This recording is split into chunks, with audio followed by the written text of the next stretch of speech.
తెలంగాణ కొత్త ఈవీ పాలసీని మంత్రి పొన్నం ప్రభాకర్ ప్రకటిస్తున్నారు. ఆ లైవ్ చూద్దాం. ఉంది సార్, వేరే రాష్ట్రాల్లో పక్కన అక్కడక్కడ ఒక 50%, 25, 75 కొన్ని రాష్ట్రాలు 100% ట్యాక్స్ ఎగ్జెంప్షన్ ఉంది. మనం చేయాలనేటువంటి చాలా కాలం నుంచి విజ్ఞప్తి ఉండే, దాన్ని ఇప్పుడు ఈ సందర్భంగా రిలీజ్ చేస్తాను. దానికి సంబంధించి కంప్లీట్ రేషియో ఉంది, రెడీ ఉందా? పర్సెంటేజ్ ఆఫ్ అంటే వెహికల్ 1,00,000 వాహనాలు కొంటే ఈవీ వెహికల్స్ ఎన్ని పోతున్నాయి ఇప్పటివరకు? ఒక 100 వాహనాలు పోతుంటే ఒక 5 వాహనాల దాకా పోతుండొచ్చు. ఇప్పుడు పెరుగుతుంది అని ఆశిస్తున్నాం, పెరగాలని ఆశిస్తున్నాం. ఈవీ రిజిస్ట్రేషన్ 1,70,000 రిజిస్ట్రేషన్ అయినాయి పాలసీస్ అన్ని 2, 3, 4 అన్ని కలిపి. మినిస్టర్ గారు, ఇప్పటి వరకు రిజిస్టర్ అయిన ఎలక్ట్రికల్ వెహికల్స్లో ట్రాక్టర్స్ ప్లస్ బస్సెస్ 0 ఉంది నెంబర్ సంఖ్య. ఇప్పుడు ఆర్టీసీ కోసం కొత్తగా తీసుకోబోయే బస్సులో లీజ్ బేస్లో తీసుకుంటారా, కొంటారా ఈ బెనిఫిట్స్ పొందడానికి? ఇప్పుడు దానికి సంబంధించి ఆల్రెడీ ఒక పాలసీ నడుస్తూ ఉంది.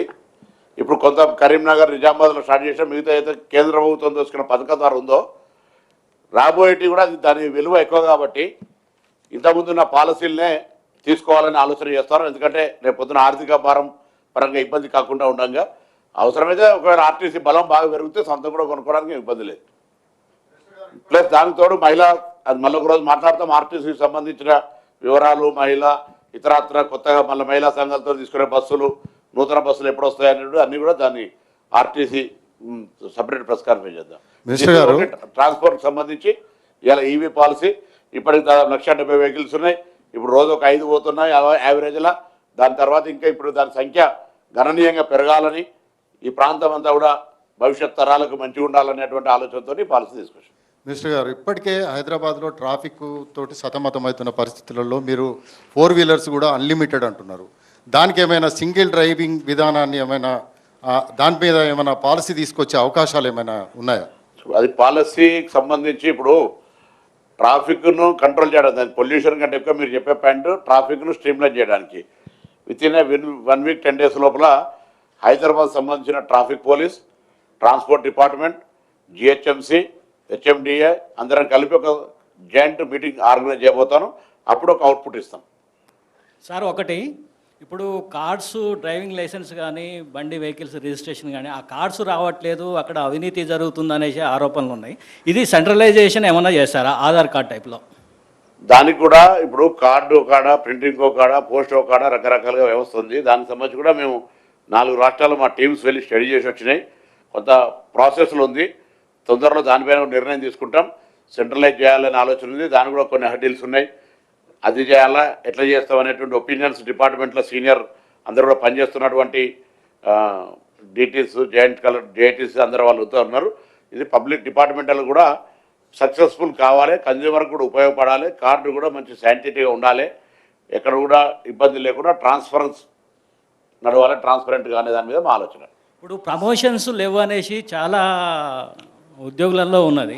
మాకు ప్రమోషన్స్ ఏమన్నా ఎప్పటి వరకు కంప్లీట్ చేయగలుగుతారు? స్మాల్ యాక్చువల్గా departmental with in family issue.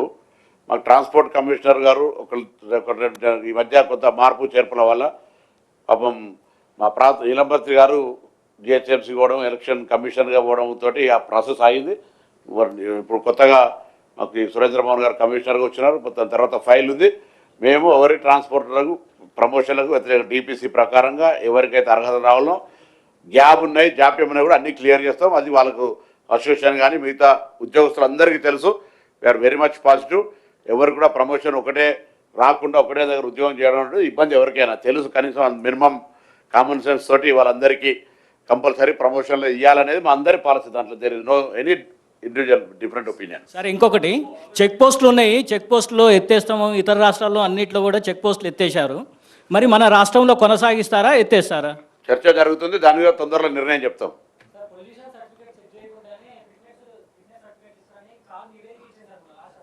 అందుకే దీని తర్వాత ఆటోమేటిక్ టెస్టింగ్ స్టేషన్లు అందుకే తీసుకొచ్చినాము. పొల్యూషన్ బయట కూడా పొల్యూషన్ చెకప్ చేసేది వెహికల్స్ కూడా స్ట్రీమ్లైన్ చేస్తున్నాము. అవసరమైతే డ్రైవింగ్ లైసెన్స్ స్కూల్స్ ఉన్నాయి కదా, వాటిని కూడా కొంత స్ట్రీమ్లైన్ చేస్తాము.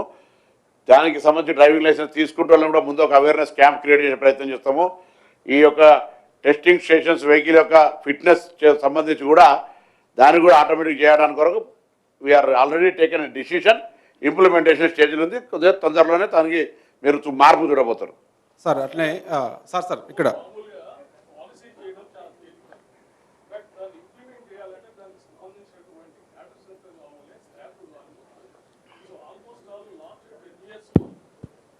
సుమారు 32 ప్లేసెస్ వల్ల డిటిఓలు అని చెప్పేసి ఇల్లీగల్గా జీవో లేదు, చట్టబద్ధత లేదు, ఏది లేదు, ఇష్టానుసారం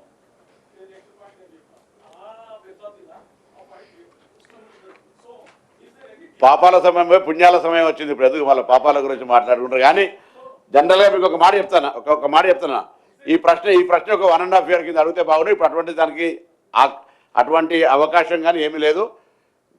ఇప్పుడు జిల్లాలు ఏర్పడ్డాయి, ఉన్న దాంట్లోనే క్యాడర్ స్ట్రెంత్ చేసిర్రు.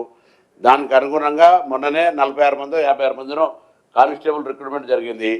దాని తర్వాత ఇప్పుడు కూడా 58 వాళ్ళు జరిగింది, ఏఎంపీఎల్ జరిగినాయి. ఇంకా కూడా అవసరమైతే మొన్న కూడా మేము ఎక్కడైతే వర్క్ లోడ్ ఉందో దాని యొక్క లేటెస్ట్ క్యాడర్ స్ట్రెంత్ చేయాలనేటువంటి దాని మీద మేము డిపార్ట్మెంట్ డిస్కషన్లో డిసిషన్ తీసుకున్నాము. దానికి అనుగుణంగా క్యాడర్ స్ట్రెంత్ చేయడము, క్యాడర్ స్ట్రెంత్ అనేటువంటిది మ్యాండేటరీ. అట్లా లేనట్లయితే వర్క్ లోడ్ ఎక్కడో వర్క్ లోడ్ 400 లైసెన్సులు ఇస్తాం, 10 మంది ఉంటారు, 40 లైసెన్స్ ఇచ్చేటప్పుడు 10 మంది ఉండడం అనేది కరెక్ట్ కాదు. కాబట్టి దానికి ఒక స్ట్రీమ్ లైన్ చేస్తాము, చేసి దానికి అనుగుణంగా ఎక్కడ వర్క్ లోడ్ ఉందో దాని ప్రకారంగా క్యాడర్ స్ట్రెంత్ చేసి అవసరమైతే కొత్త రిక్రూట్మెంట్ చేసుకొని కూడా స్ట్రెంథెన్ చేస్తాం డిపార్ట్మెంట్. మినిస్టర్ గారు ఇప్పుడు నాట్ ఓన్లీ స్టాఫ్, మేము కంప్యూటరైజేషన్కి సంబంధించి కూడా మొత్తం డిపార్ట్మెంట్ కొత్త భవనాలు కట్టాలి, లేకపోతే అందరికీ సంబంధించిన మేము చెప్తే వెహికల్ కూడా అందరికి వెహికల్, ప్రతి ఆఫీసర్ డిటిఓకు వెహికల్ ఉండాలి.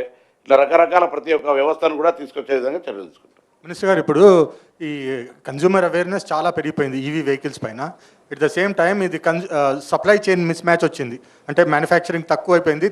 This is despite government of India పాలసీలో కస్టమ్స్ డ్యూటీ 15%కి తగ్గించింది. అయినా కానీ మనము వీళ్ళను మ్యానుఫ్యాక్చరర్స్ని ప్రమోట్ చేయడానికి